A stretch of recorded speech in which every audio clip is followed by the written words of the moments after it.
election there will be. Welcome back to the show. I have three massive stories for you today. The Liberals are now anticipating imminent that we are heading for a new election in Canada. This is a very important reminder. Share my content with every single person you know. If we are going for an election in Canada, we need a mass awakening event in this country. We cannot leave it to chance. Canadians need a vote for change so that we can take back control of our country. And just when you thought things couldn't get any more insane in the province of British Columbia after a judge ruled that Aboriginal title will now be recognized in the city of Richmond. That means you could be paying taxes every single year on land you don't even own. How absurd is that? And if you don't believe me, this thing is going global. People are looking at British Columbia and saying, why would I ever invest in that province if the land that I'm purchasing is up in air? No one is going to invest anything in this province. Potentially, there could be a mass exodus of the province because if you don't own your land, you'll lose all your value in your land if you don't even own it. We got an inflation rate report that came out today. The Liberals have been telling us for the last 6 months that inflation is completely under control, all because of them, of course. They're doing a fantastic job. Well, we found out today that that is not the case. Let's get into this report.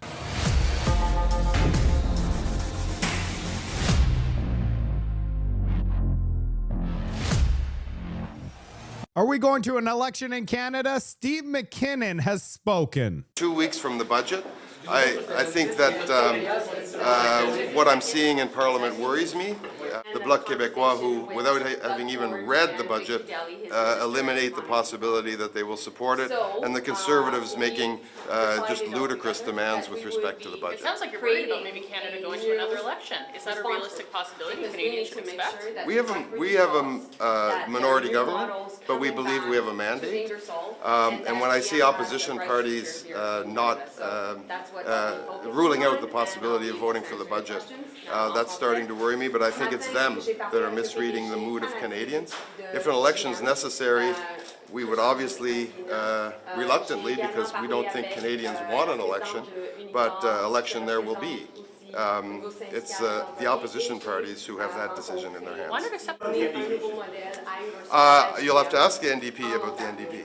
Does this look like a man that's confident we are not going to have an election? I don't think so. They're freaking out right now. And he says, we believe we have a strong mandate to lead. I don't think so. If you look at the polling numbers, the Conservatives are ahead of the Liberals today. And everything falls on the NDP because Bloc says no, Conservatives say no. So if the NDP also say no, we're heading to an election. Let's hear from Don Davies today. We're not afraid of an election. I don't think Canadians want one right now. I think we face some pretty serious threats from south of the border. Our economy is performing very poorly. I just saw inflation numbers come out today, 2.4%. Housing up 4% and groceries up 4%. These are on top of already stratospheric, unaffordable prices that Canadians are struggling with across this country. We have a jobs crisis. GM's closing a plant, Stellantis is closing a plant, Imperial Oil's laying off workers across this country. So there's serious issues, I think, facing our Parliament. I would like to get to work in Parliament to find solutions with my colleagues in the NDP. That's what I'm focused on right now. If Mr. Carney provides a budget that no party can support, we'll go take our fight to the Canadian people, and we'll bring New Democrat solutions to people if that's what's necessary. Does this look like somebody that is confident in Mark Carney and the Liberals? I have my doubts, and so does he. I can't wait. Is he going to be like Jagmeet Singh and prop up the Liberal government forever and beyond? That's why the NDP is non-party status today. He's going to be looking at the polling numbers. And if he thinks that the NDP will regain party status if they get to an election, he's going to be calling non-confidence. Oh, yeah. Here's Don Davies 12 days ago. The fact that Prime Minister Carney brought up the Keystone XL pipeline with Donald Trump in his meeting yesterday. Well, I think that's diametrically opposed to what Mr. Carney said during the election, when he said that the days of closer economic and military integration with the United States are over. So first, that's deeper economic integration. Secondly, I fail to understand the economics of that, because part of the idea of providing east-west infrastructure is to reduce our reliance on oil and gas exports to the United States, because we receive a discounted price. So, and that's not to mention the environmental impact considerations of that. So I fail to understand Mr. Carney's reasoning in that regard, and I will say it's not what he said during the election. You see what I mean? I think he doesn't have confidence in Mark Carney, because Mark Carney is a flip-flopper. He'll say one thing and do the absolute opposite. Since he showed up in our lives, everything is worse in this country.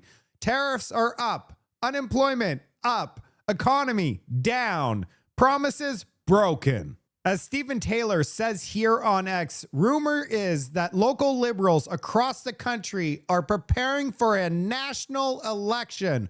Will Mark Carney pull the plug before Canadians realize that Canada is officially in a recession? There's only 3 NDP members in Canada. The party is absolutely broke. They're probably going to support the budget. They do not currently have a leader. But if we raise money for the NDP, that might buy you what we want. It says right here, if you go to their website, at the top, you can say donate, and you could donate $15, $35, $50, $100. I don't know, Canada. Should we be donating to the NDP so we could raise them money so that money is not a barrier for them to say no to the budget? It's just a thought. We don't know the NDP's finances, but based on the last election, they only had $289,000 in their bank account. They might have taken a loan for last election, so they're probably in the red considerably. Today, you're going to get a kick of this one. So the Liberals sent their goons at CBC to spread propaganda and go after the Conservatives regarding Pierre Poilievre's statement against the RCMP. It wasn't against the RCMP, so that's where they have it wrong. He was against the commissioner that was in charge of investigating Justin Trudeau. That one person, the Liberals are freaking out right now, and this is their new tactic. Go after anything they could find on Pierre Poilievre so that the public is against Pierre Poilievre, because they know we could potentially be going back to the polls and voting them out. What do you think about Poilievre's comments on the RCMP? Do you support his viewpoint? What's your stance on the RCMP? What's your stance on the RCMP, sir? Do you have confidence in the RCMP? I support Pierre, that's for darn sure. What do you support Pierre? Do you support your leader's comments on the RCMP? I support the Blue Jays 110%. Do you support your leader's Go Jays, go. Go Jays, Do you go. support? Yeah, they're trying real hard to go after Pierre Poilievre for a statement he made on a podcast in a conversation. If you look at the entire Northern Perspective podcast, you'll see that he was asked the question and he gave an honest answer. No apology required for telling the truth. And we better vote out Mark Carney quick, because he's planning on generational spending so that our kids' have to pay for it, instead of the Liberal Party just getting out of the way so that our private sector can make generational investments in this country to build back better. He plans on using debt for his fantasy of an economy. This budget is generational. This will help define this country, the scale of investment to create hundreds of thousands of high-paying, high-skilled jobs for people who are listening to this program. If you're young and you want to go into the skilled trades, with our budget, we are going to create those jobs. But also to create a much stronger economy so that we can't be sideswiped by decisions south of the border, and that we are in control of our own destiny. And that is truly turning the corner. And that's not just turning the corner, if I can keep the metaphor, it's driving where we want to go. And that's what we're going to deliver. We're in big trouble, Canada, because if they just removed the 9 bad bills, we would have hundreds of billions of dollars flooding into this country to rebuild this country and be an energy superpower. But the Liberals are not removing the 9 bad bills. Instead, they want to use generational debt to drive where we're going to go. And we all know where we're going to go. Directly into the incinerator. Barbara Ball posted, the CRA will start automatic tax filing as early as 2025. Brilliant. Absolutely brilliant. What could go wrong? Check this out. Here's the article on October 10th, but if you look down, today we got a scathing report by our Auditor General, which says only 17% of the time when you ask a question to the CRA, they're accurate. So you're telling me that 83% of the time they're not accurate and they're going to be doing automatic tax filing?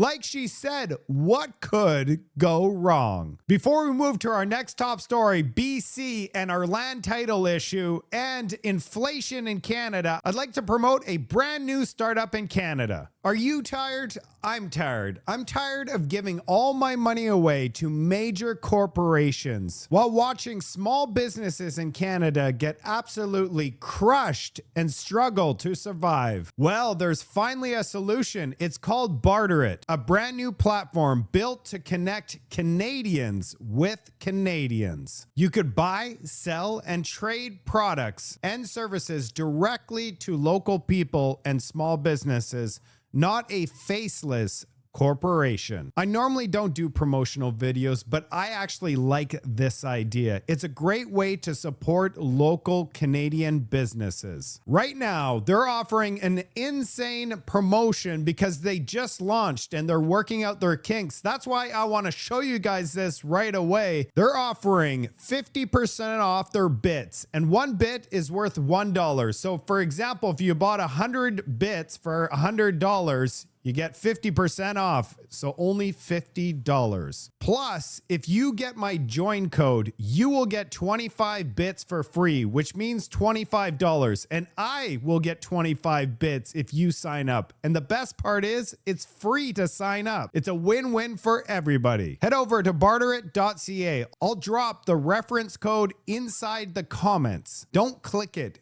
You have to copy and paste it in a new browser to get that 25 bits. And let's start promoting and supporting real Canadian businesses, real people. There's so many benefits with this site. Let's just take a look at a couple. As you can see here, you could get stuff like carpenter, eggs, dog walking, and you could also meet other people, start chatting and making deals with people on this Barter It system. And if you want to find a local business and support them, there is a user directory and there's businesses jumping on as we speak. And coming soon, they're going to have community meetups so you can meet up with other like-minded people in your area. And right now it's all free. It's starting to take off, and in a year from now, it won't be free. So get in before the crowd. Let's show some love to our local businesses.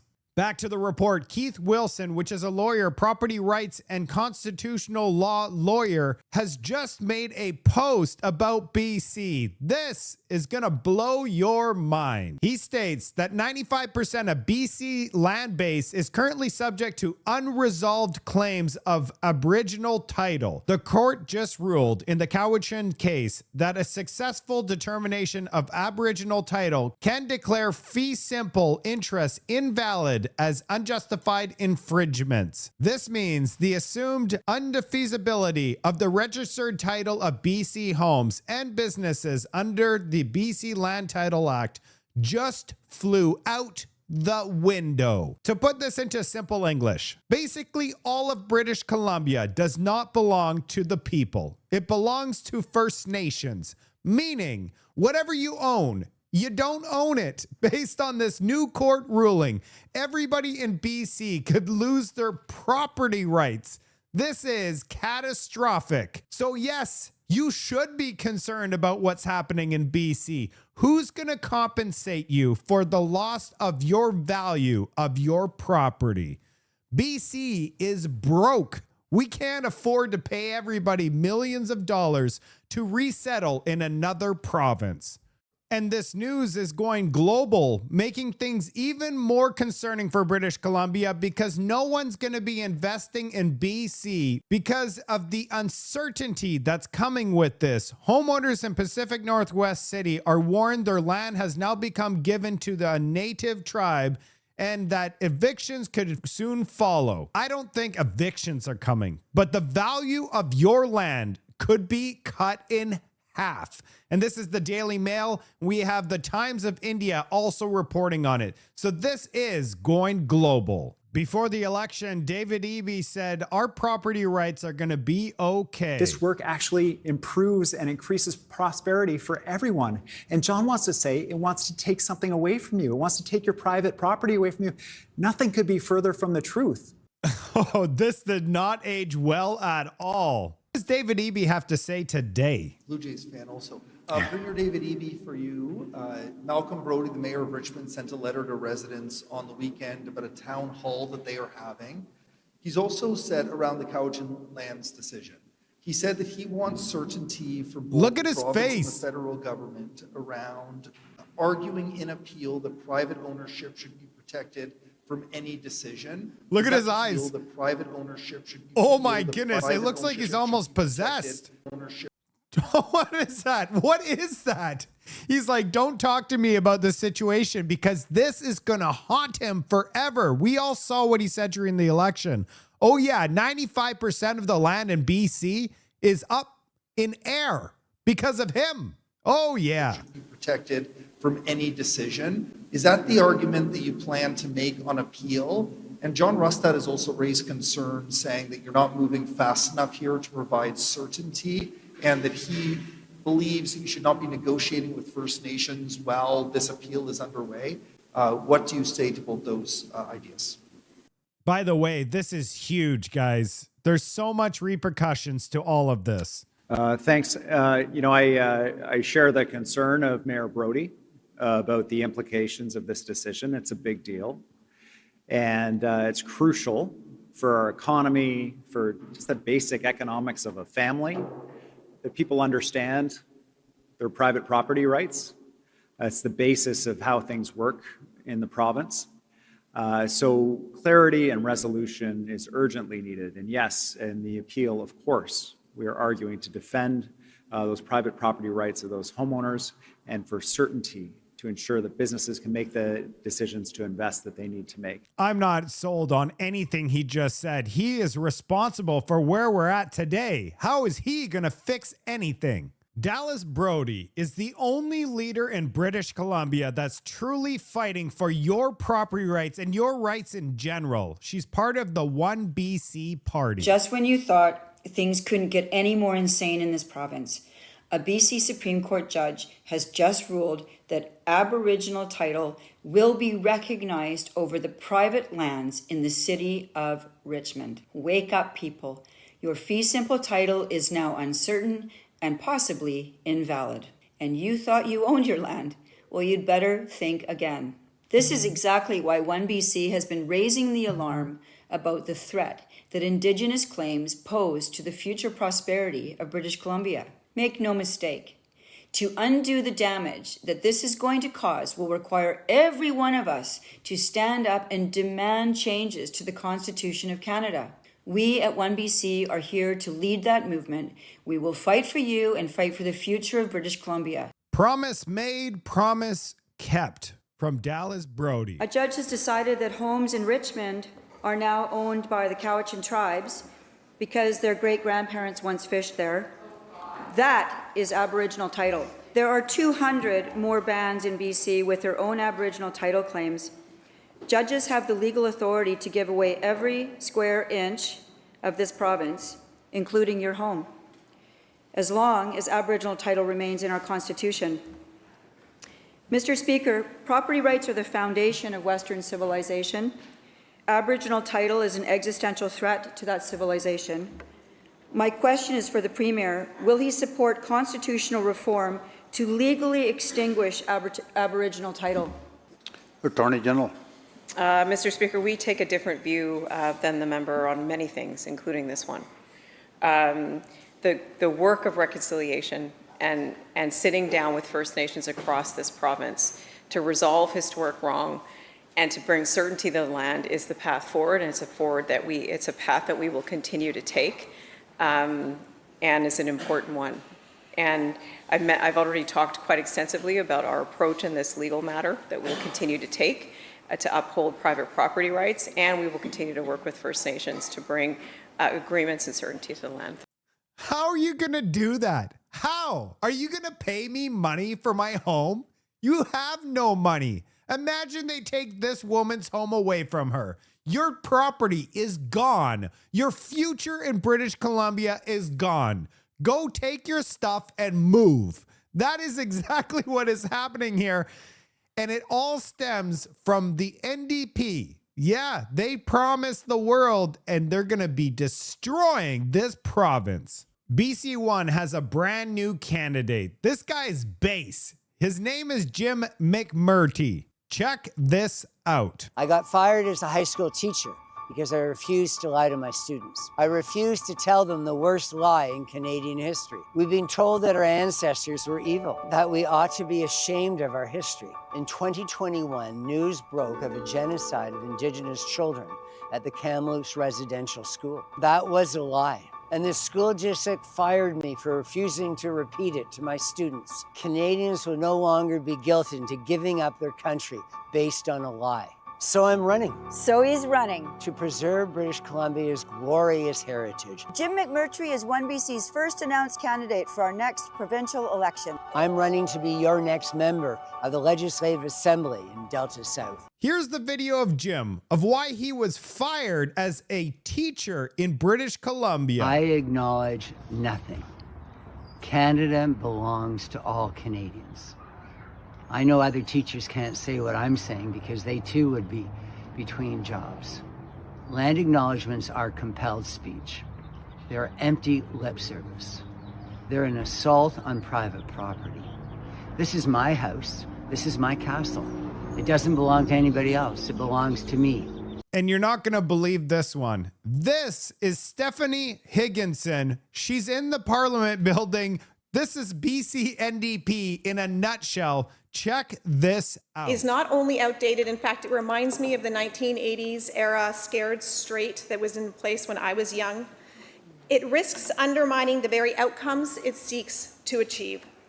The bill mandates a curriculum that explicitly discourages drug use and promotes stigma against drug use as a deterrent. This language is deeply concerning. We know from decades of research and experience that stigmatizing drug use does not prevent it. Is not only outdated, in fact, it reminds me of the 1980s. What? Oh my. You can't make any of this stuff up. Stigmatizing the use is important. You tell the children, don't go out and start using Fent because you're going to end up with a bent back, staring at the floor and ruin your life. You should be telling every single kid over and over again. And when they get home, you tell them again. And here's my post, only in David Eby's BC. Teaching kids not to do Fent is now deeply concerning and offensive. MLA Stephanie Higginson thinks discouraging Fent use in schools is somehow bad. Learning about math, good. Learning not to do Fent, bad. So why are they stigmatizing this? Obviously, it's working, or they wouldn't be doing this on every single thing. It's working.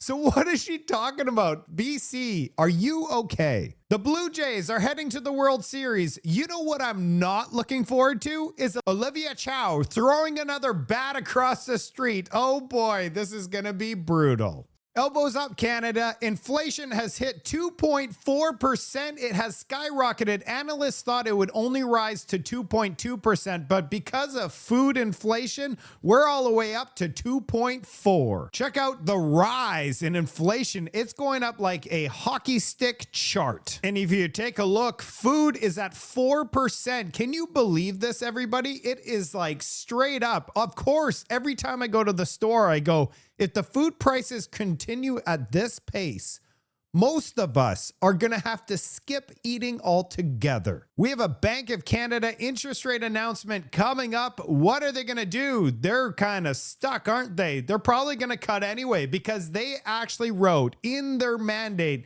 that they don't care about inflation anymore. They're just the Bank of Canada. Welcome to Venezuela. And the snow peso is nothing new. We were below 70 cents with this man in charge, and we're heading directly to below 70 cents, I believe, by budget time.